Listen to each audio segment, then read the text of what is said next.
നമസ്കാരം സാർ.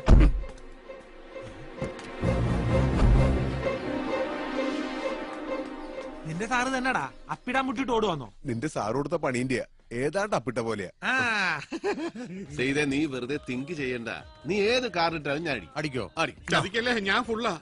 ഞാൻ പറഞ്ഞില്ലേ, ഫുള്ളാണേ ഫുള്ളാണേ കുഞ്ഞച്ചൻ ഫുള്ളാണേ ഫുള്ളാണേ.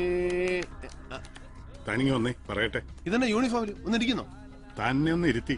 അതിന്ന് ആദ്യം ഞാനൊന്ന് എണീക്കട്ടെ. വാ. അപ്പൊ എനിക്കിടണ്ട. അവ കുഞ്ഞച്ചന്റെ ഇടല്ലേ. ഡിക്കേ, താൻ എനിക്കിട്ടൊന്ന് പണിഞ്ഞു. ഞാനോ? ഞാൻ സാറിട്ട് എന്നാ പണിയാനോ? ഒട്ടം കളിക്കല്ലേ. മേലാപ്പിലിരിക്കുന്ന സകല പുല്ലന്മാരെയും വായിക്കിടക്കുന്ന തെറി മുഴുവനും കേട്ടിട്ടാ ഞാൻ ഇങ്ങോട്ട് വരുന്നത്. താൻ ഒരുത്തം കാരണം. ഡിക്കേ, താൻ ആ കൊച്ചിനെ ഇവിടെ കൊണ്ട് താത്തി. ഏത് കൊച്ചിന്? ഇയാൾക്ക് എന്നാ പറ്റി? ഡിക്കേ, ആനിയുടെ കാര്യമാണ് ചോദിക്കുന്നതെന്ന് തനിക്ക് മനസ്സിലാകാൻ മേലാഞ്ഞിട്ടല്ല. തന്റെ വണ്ടി ഹൈറേഞ്ച് റോഡിൽ കിഴക്കമ്മല കയറി ഇറങ്ങിയത് വെറുതെ അല്ലെന്നും എനിക്കറിയാം. താൻ എവിടെ വേണേലും കൊണ്ട് പാത്തു വെച്ചോ, പക്ഷേ വിത്തിൻ അവേഴ്സ് ഞാൻ അതിനെ പൊക്കിയിരിക്കും. ചതിയാ താൻ കാണിച്ചത്. വിശ്വസ്തനായ കൂട്ടുകാരൻ അങ്ങനെ കണ്ടതിന്റെ പേരില തല പോയാലും വെളിയിൽ മിണ്ടാൻ പാടില്ലാത്തൊരു ഡിപ്പാർട്ട്മെന്റ് രഹസ്യം തന്നോട് മാത്രമായിട്ട് പറഞ്ഞത്. സുപ്പീരിയേഴ്സിന് മുമ്പ് ഞാൻ നാറിയെങ്കിലും ആ പെണ്ണെന്റെ കൈക്ക് വരും. കിട്ടുമ്പോ ചവിട്ടി അതിന്റെ നാവി ഞാൻ കലക്കുകയും ചെയ്യും. താൻ പറിക്കും, പഴം പറിക്കും. തന്റെ ഡിപ്പാർട്ട്മെന്റ് രഹസ്യം ചോർത്തിയെടുത്തിട്ട് ഞാൻ ട്രഷറി കൊള്ള ചെയ്തിട്ടൊന്നുമില്ല. ഒരു ക്രിമിനലിനെ രക്ഷപ്പെടുത്തിയിട്ടില്ല. ഷീസ് എ ക്രിമിനൽ, ഒരു കൊലപാതക കേസിലെ പ്രൈം അക്യൂസ്ഡ് എന്ന് താൻ പറയും, തന്റെ ഡിപ്പാർട്ട്മെന്റ് പറയും. എന്നിട്ട് അതിനുള്ള തെളിവുകൾ നിരത്തും. സത്യം അതല്ലെന്നുള്ള പൂർണ്ണ ബോധ്യത്തോടുകൂടി ഒരു പാവത്തിന് ഫ്രെയിം ചെയ്യുകയും ചെയ്യും. ചെയ്ത് ശീലമുള്ളവരാ താനും തന്റെ വർഗവും. ഇത് പക്ഷേ ഡേവിഡ് സത്യം അറിഞ്ഞുപോയി. ഇനി കേരള പോലീസ് എന്ന ഗോലിയാത്തിനോട് ഈ ദാവീദാ യുദ്ധം ചെയ്യാൻ പോകുന്നേ. കവണെ കല്ലുവെച്ച് ഞാൻ നേറ്റിക്കടിക്കും. ബെന്നി പോളിന്റെ മുറിയിൽ നിന്ന് കണ്ടെടുത്ത കത്തി, അതായത് ആന എവിടെ കൊണ്ടുവന്നു എന്ന് പറയുന്ന കത്തി, അതിൽ ബെന്നി പോളിന്റെ രക്തക്കറ കണ്ടുവന്ന് FIR എഴുതി ചേർത്ത ആ തന്തയില്ലാ കഴിവേറുന്ന മോന്റെയും അവനെ കൊണ്ട് ആ മറ്റേ പണി ചെയ്യിച്ച ആ ഏമാന്റെയും, അവൻ ആരും ആയിക്കോട്ടെ, ചെന്ന് പറഞ്ഞേക്ക്. നിയമത്തിന്റെ കണ്ണാടിച്ചിലിലൂടെ സത്യം പുറത്തു വരുന്നതുവരെ അവൾ ഈ ഡേവിഡ് ജോണിന്റെ പ്രൊട്ടക്ഷനിലായിരിക്കും. ആ സംരക്ഷണ വലയം ഭേദിച്ച് അവളെ കൊണ്ടുപോവാൻ എന്റെ പൊന്നു രാജഗോപാല, അതുകൊണ്ടേ ഇയാളതെ ഇച്ചിരി കൂടെ മൂക്കണം.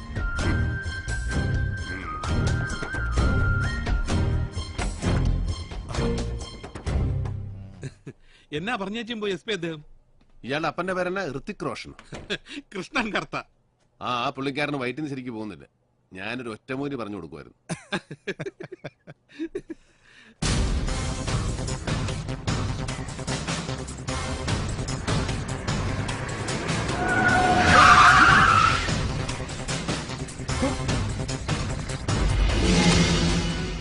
പോൾസാറിന്റെ മോനെ സേവ്യർ. ഞാൻ നോക്കാം.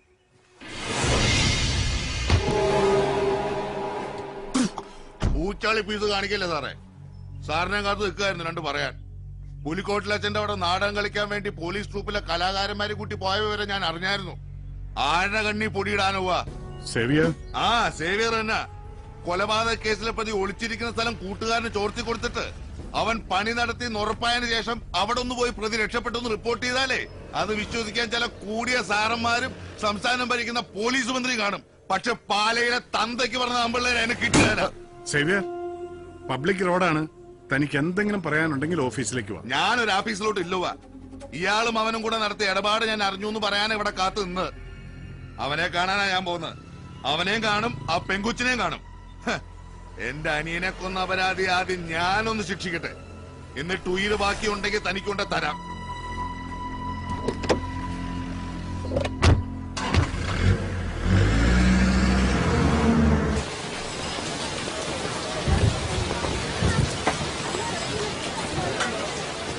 ഇന്നെന്നാ ഡേവിഡ് സാറ് നേരിട്ട് കുര്യച്ചൻ വന്നായിരുന്നല്ലോ മീൻ മേടിയത്. കുര്യച്ചന്റെ മേടീരിന്റെ ഗുണം കൂടിക്കൂടി അവൻ എന്റെ കയ്യിൽ നിന്ന് മേടിക്കുമെന്ന വാശിയില്ല. ഒരുത്തനെ കൊന്നുവെച്ച് ജയിലിൽ പോകുന്നതൊക്കെ നല്ലതാ. പക്ഷെ അത് ഇവനെ പോലെ ഒരു പാഷാണത്തെ ക്രീമെ കൊന്നിട്ട് വേണ്ടാന്ന് വെച്ചു.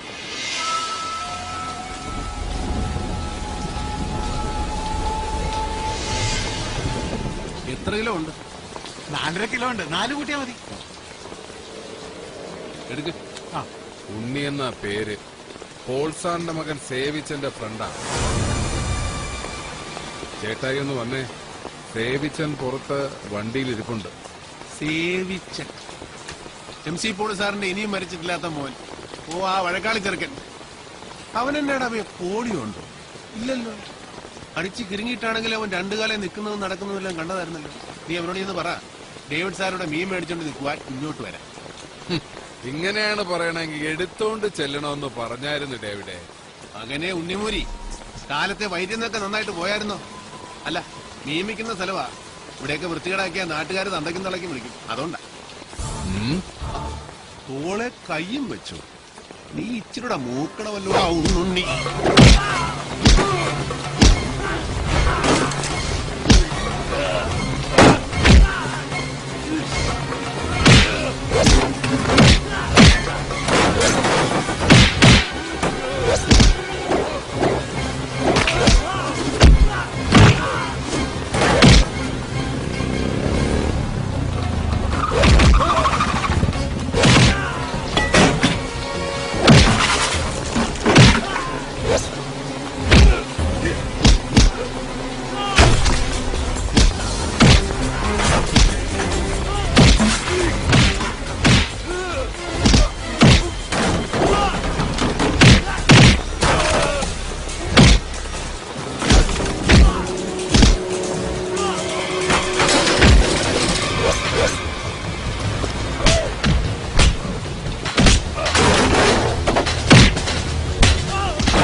ദേവിച്ചോ, ഇവൻ മതിയാവും.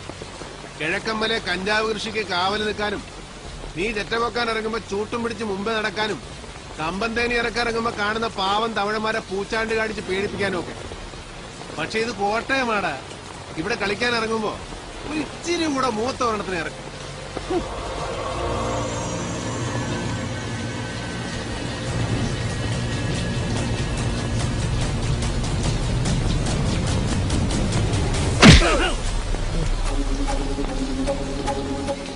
സേവിച്ചു